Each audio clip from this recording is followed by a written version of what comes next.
The Boeing B-17 Flying Fortress is one of the most iconic bombers of World War II, often remembered for its rugged design, impressive defensive armament, and reputation for bringing crews home despite heavy damage. Nicknamed the Flying Fortress for a reason, each aircraft bristled with up to 13 .50 caliber M2 Browning machine guns positioned in nose, chin, dorsal, ventral, tail, and waist gun positions, theoretically allowing defensive fire in nearly every direction. This gave the impression of an invincible aerial fortress that could fight off enemy fighters while delivering its payload deep into enemy territory. However, the harsh reality of air warfare over Europe told a different story. Despite this formidable array of guns, thousands of B-17s were shot down by German Luftwaffe interceptors and anti-aircraft artillery between 1942 and 1945. The loss rate on certain missions, such as the infamous 1943 Schweinfurt-Regensburg raids, reached devastating levels, sometimes exceeding 20% in a single day. The reasons for these losses were complex, ranging from limitations in defensive arcs, inadequate fighter escort early in the war, evolving German tactics, and the sheer intensity of flak over heavily defended targets.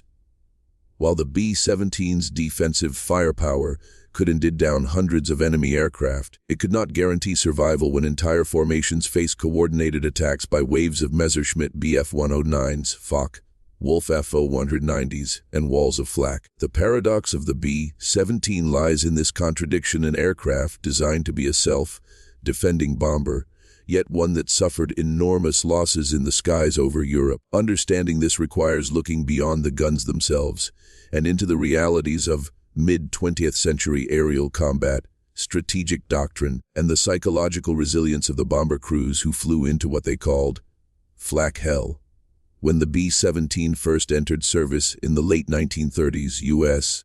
Army Air Corps leadership believed in the concept of the self-defending bomber.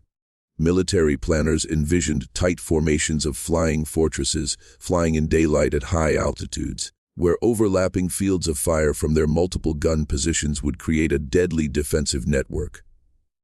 In theory, enemy fighters attempting to attack a formation from any angle would be met with streams of .50 caliber rounds from multiple bombers at once. This doctrine was supported by early publicity campaigns that portrayed the B-17 as nearly invulnerable, a steel giant that could fend off swarms of enemy planes without the need for escort fighters.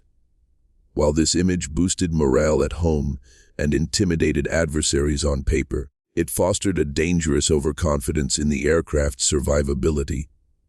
Reality in the European theater quickly proved that no matter how many guns were mounted on a bomber, there were still blind spots, ammunition limitations, and crew fatigue to contend with. German fighter pilots learned to exploit these weaknesses, developing coordinated attack patterns that minimized their exposure to defensive fire while maximizing damage to the bombers. Moreover, unlike in training films, combat in Europe involved not just a handful of enemy aircraft, but sometimes dozens attacking in waves, with ground-based flak battering the formations from below. The myth of the impenetrable fortress began to crumble during the first deep penetration raids into Germany, where losses mounted at an alarming rate, revealing that even the most heavily armed bomber could be overwhelmed by the brutal realities of sustained aerial warfare. When the 8th Air Force began its strategic bombing campaign over occupied Europe in 1942, B-17 crews were initially optimistic about their chances of survival.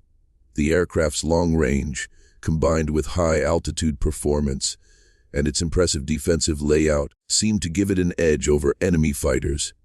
Early raids over France and the Low Countries reinforced this belief, as Luftwaffe resistance was relatively light and targets were closer to England, reducing exposure time. However, once missions began to push deeper into German territory, the true vulnerability of the Flying Fortress became apparent. German air defenses were concentrated and coordinated, with radar guiding interceptors directly to incoming bomber streams. Over cities like Bremen, Hamburg, and especially during the twin raids on Schweinfurt and Regensburg in 1943, bomber crews faced relentless assaults from multiple squadrons of Messerschmitt Bf-109s and Fock, Luftwaffe 190s, supported by heavy flak batteries. These defenses were not only deadly but sustained, forcing bombers to endure attacks for hours rather than minutes. The sheer scale of opposition meant that even with dozens of machine guns firing in every direction, enemy fighters could attack in numbers large enough to overwhelm a formation's defensive coverage. Compounding the problem, early missions lacked the benefit of long-range fighter escort, leaving bombers completely exposed once they crossed beyond the range of RAF Spitfires or early Model P-47 Thunderbolts. Losses began to climb into the double digits per mission, and the shock among crews and commanders alike was profound. The belief that the B-17 could protect itself without fighter support was shattered, and the U.S. bombing strategy faced a critical reckoning. Despite its reputation for all-around defense, the B-17, the flying fortress, was far from invulnerable due to unavoidable blind spots in its gun coverage. Each bomber carried up to 13 .50 caliber M2 Browning machine guns in positions covering the nose, tail, dorsal, ventral, and both waists, but physics and human limitations meant no aircraft could achieve perfect 360-degree protection. For example, early B-17F models lacked a chin turret, leaving the vulnerable lower front quadrant open to head-on attacks.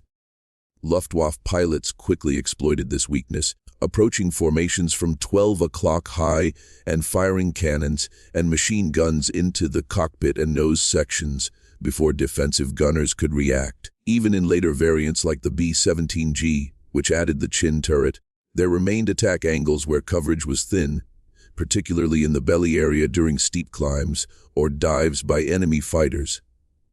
Waist gunners faced their own challenges, such as restricted movement due to cramped interiors, limited fields of fire obstructed by the wing, and the physical strain of standing for hours at high altitude in freezing conditions.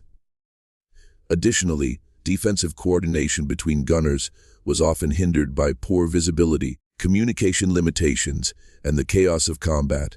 A bomber formation's overlapping firepower could still leave gaps if even a few gunners were incapacitated by injury, frostbite, or oxygen deprivation. The Germans studied these vulnerabilities in detail, developing precise attack patterns that minimized exposure to defensive fire while maximizing their own kill probability. These tactics transformed the B-17 from a feared fortress into a target that could be cracked open with the right approach, undermining the aircraft's core defensive philosophy and contributing significantly to the thousands lost in the European skies.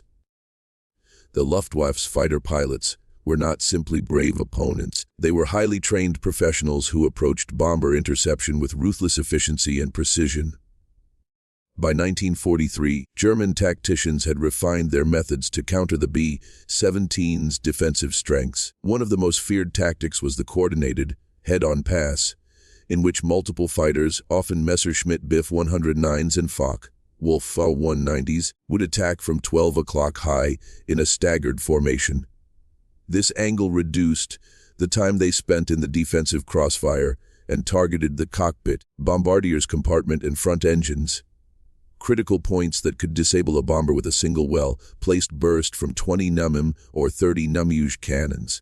Other attacks involved beam approaches from 3 or 9 o'clock, forcing waist gunners to swing their weapons rapidly, while additional fighters dove from above or climbed from below to divide the gunner's attention. The Luftwaffe often employed massed attacks, sending in waves of fighters to exhaust the bomber's ammunition supply, wear down the gunner's physical stamina, and create confusion within the formation. Even after suffering losses from defensive fire, German pilots understood that attrition worked in their favor. Every bomber shot down removed 10 men from the skies and reduced the formation's defensive coverage. The psychological toll on bomber crews was immense. Watching flaming aircraft spiral to the ground, while knowing they still had hours of exposure before reaching safety. These relentless and coordinated attacks demonstrated that the B-17's many guns, while formidable on paper, were far less effective against disciplined and determined enemy pilots executing well-rehearsed interception strategies. While Luftwaffe fighters were a constant threat, German anti-aircraft artillery, commonly called flak, was equally, if not more, devastating to B-17 formations. The German flak network was one of the most advanced and coordinated air defense systems of the war, with thousands of 18 Beben 100 mime and 120 B guns strategically positioned around cities' industrial complexes and rail hubs. These batteries were integrated with radar and fire control systems that could calculate altitude, speed, and heading, allowing shells to be fused to explode in the bomber's flight path. At the B-17's standard operational altitude of 25,000 feet, bursting flak shells sprayed lethal fragments across a radius large enough to damage multiple aircraft in a formation. Even a near miss could shred control cables, puncture fuel tanks, or wound crew members. Sustained flak barrages over heavily defended targets like Berlin, Hamburg, and the Ruhr Valley often lasted for 15 to 30 minutes, forcing bombers to fly straight and level for bombing accuracy, making them sitting ducks. Unlike fighter attacks, which were brief and directional, flak could blanket an entire formation with constant danger, leaving crews with nowhere to hide. Damage from flak often compounded fighter threats. Crippled B-17s struggling to keep formation became easy prey for German interceptors. Even if a bomber survived the initial engagement, flak damage could cause catastrophic mechanical failures on the return journey across the North Sea. Many crews referred to flying through flak zones as entering flak alley, where survival depended as much on luck as on skill. These realities made it clear that the B-17's bristling guns, while effective against aircraft, were utterly useless against the silent, invisible danger of high explosive shells bursting all around them. One of the often overlooked reasons why B-17s could be overwhelmed despite their heavy armament was the simple reality of ammunition limits and crew fatigue.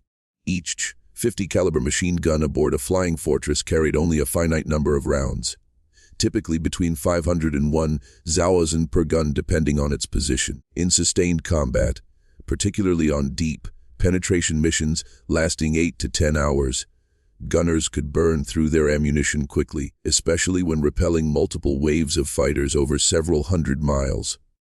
Once a gun ran dry, it became nothing more than dead weight, leaving that sector of the aircraft exposed. Replenishing ammunition in combat was dangerous and time-consuming, requiring movement through cramped interiors at sub-zero temperatures while under attack. Endurance was another limiting factor. Standing for hours at high altitude in 40°F conditions, with thin oxygen and the constant jolt of turbulence, wore down even the most determined crewmen. Frostbite, hypoxia, and sheer exhaustion reduced reaction times, accuracy, and coordination among gunners. Fatigue also increased the chances of tunnel vision, where a gunner focused on one threat while missing another. German pilots knew this and often staged attacks in prolonged waves to exploit the moment when ammunition was low and crews were at their breaking point. In the worst cases, late mission fighter attacks caught exhausted crews with depleted belts of ammunition, turning the once bristling B-17 into a lumbering, poorly defended target. This harsh reality underscored the fact that firepower alone was never enough to guarantee survival in the skies over Europe. It also depended on sustained endurance, coordination, and the ability to withstand relentless pressure for hours on end. Perhaps the single greatest weakness in early B-17 operations was the lack of adequate long-range fighter escort. When the daylight bombing campaign began, the U.S. Army Air Forces believed the Flying Fortress could defend itself all the way to the target and back. In practice, RAF Spitfires and early P-47 Thunderbolts could only accompany bombers for the first 150-200 miles into occupied Europe before fuel limitations forced them to turn back. Once beyond this protective screen, bomber formations were on their own for hours, deep inside enemy territory.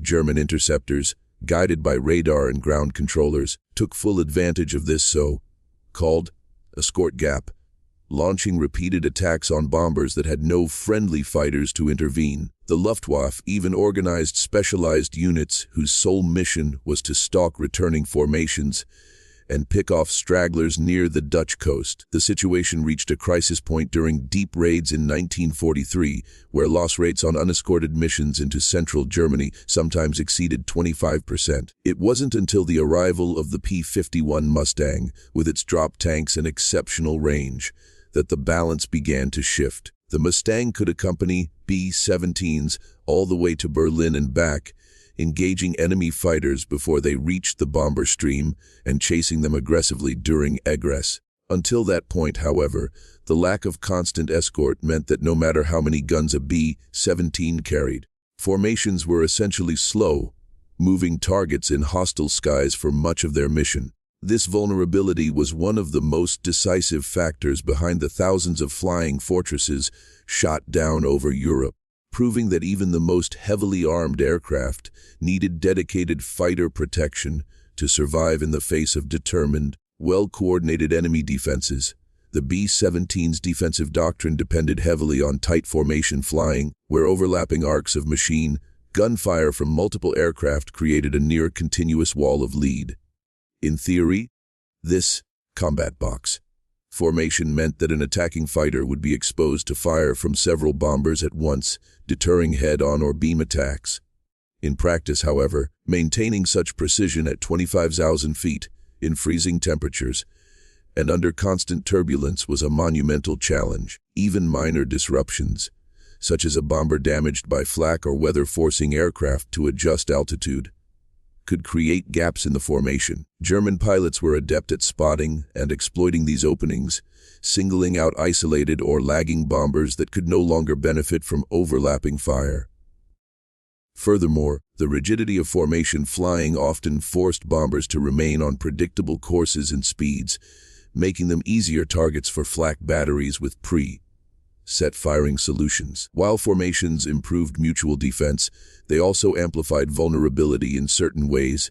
If one bomber exploded or fell out of the sky, the crews in the surrounding aircraft not only lost a comrade, but also lost a segment of their defensive shield. During long missions, especially those with extended periods of flak and fighter contact, the formation would inevitably start to unravel, and with it, the coordinated defense system that the flying fortress relied upon. By the end of some missions, what had started as a compact, bristling formation often limped home as scattered remnants, easier prey for German fighters waiting along the withdrawal route. Thus, while formation tactics were essential to the B-17's defensive philosophy, they were not foolproof, and in many cases, their breakdown directly contributed to catastrophic losses. Beyond enemy fighters and flak, one of the most underestimated threats to B-17 operations was the European weather. The skies over Germany and occupied Europe were often covered in thick cloud layers, turbulence, and winter storms, which not only made navigation and bombing accuracy more difficult, but also disrupted the very formations that gave the flying fortress its defensive strength. Poor visibility made it harder for gunners to track incoming enemy fighters until they were dangerously close, and dense cloud banks could cause formation dispersal, leaving isolated bombers vulnerable. German pilots sometimes used cloud cover to mask their approach, diving out of the mist for a split-second firing pass before disappearing again. Even more insidiously, bad weather could force missions to deviate from planned routes, leading bomber streams directly over heavily defended areas that had been intended to be avoided. Ice accumulation on wings, control surfaces, and gun turrets also posed a hazard, reducing maneuverability and sometimes rendering defensive guns inoperable. In extreme cold, mechanical components could seize, oxygen systems could freeze, and gun lubricants could thicken, causing jams at the worst possible moment. Crews had to fight not only the enemy, but also the environment, which could sap strength, limit visibility, and create dangerous situations even before hostile contact. Many B-17s were lost not to enemy fire, but to weather-related accidents, forced landings, mid-air collisions in poor visibility, or disorientation leading to crashes in friendly territory.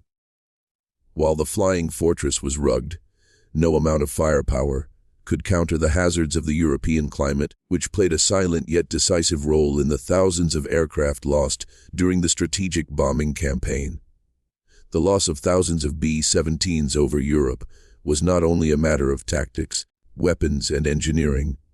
It was also a test of human endurance under extreme psychological stress. Crews flying daylight raids faced the unrelenting knowledge that every mission carried a high probability of death, maiming, or capture. The sight of comrades' planes exploding or spiraling earthward, often with no parachutes emerging, weighed heavily on morale. Missions into Germany could last 8 to 10 hours, with hours of constant danger sandwiched between long, tense stretches of anticipation.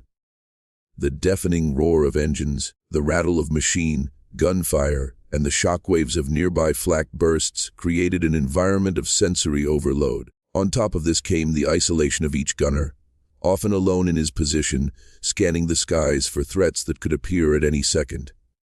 Fatigue, fear, and adrenaline mixed in a way that could impair judgment, leading to missed shots or slow reactions. Some gunners became flak happy, a term for those whose nerves were frayed to the point of breakdown. Others grew numb, operating almost mechanically despite the chaos around them. The Army Air Forces set a 25-mission tour for crews early in the war, but in 1943 the chances of surviving all 25 without being killed, wounded, or captured were grim. This reality meant that every mission felt like borrowed time, and the stress compounded with each return to the skies. While the B-17's defensive firepower was impressive, it was still operated by human beings under enormous pressure, and even the most skilled and determined crews could be overwhelmed by the mental and emotional strain of sustained aerial combat over enemy territory. Although the B-17 earned a reputation for toughness, mechanical failures were an unavoidable hazard on long-range bombing missions. Engines were the most common culprit. The Wright R-1820 Cyclone radials were generally reliable but could overheat, seize, or lose oil pressure after hours of high power settings at extreme altitudes. A bomber with a dead engine could still fly, but with reduced speed and climb rate, making it far more vulnerable to enemy fighters. Fuel system leaks, sometimes caused by flak, sometimes by simple wear, were another danger, especially since early B-17s lacked fully self-sealing fuel tanks. Electrical malfunctions could knock out turrets or oxygen systems, forcing gunners to abandon positions or crews to descend to lower altitudes where they were easier prey. The long, punishing missions into Germany meant that any minor mechanical issue could become a life or death problem hours from safety. Cold weather compounded these challenges. Lubricants thickened, instruments iced over, and gun mechanisms froze in place. Even without enemy action, dozens of B-17s were lost to forced landings in England, the North Sea, or neutral territories after mechanical breakdowns made it impossible to complete the mission or return to base. The complexity of the Flying Fortress's defensive systems, multiple powered turrets, intercom networks, and gun heating elements also meant more opportunities for something to fail when most needed.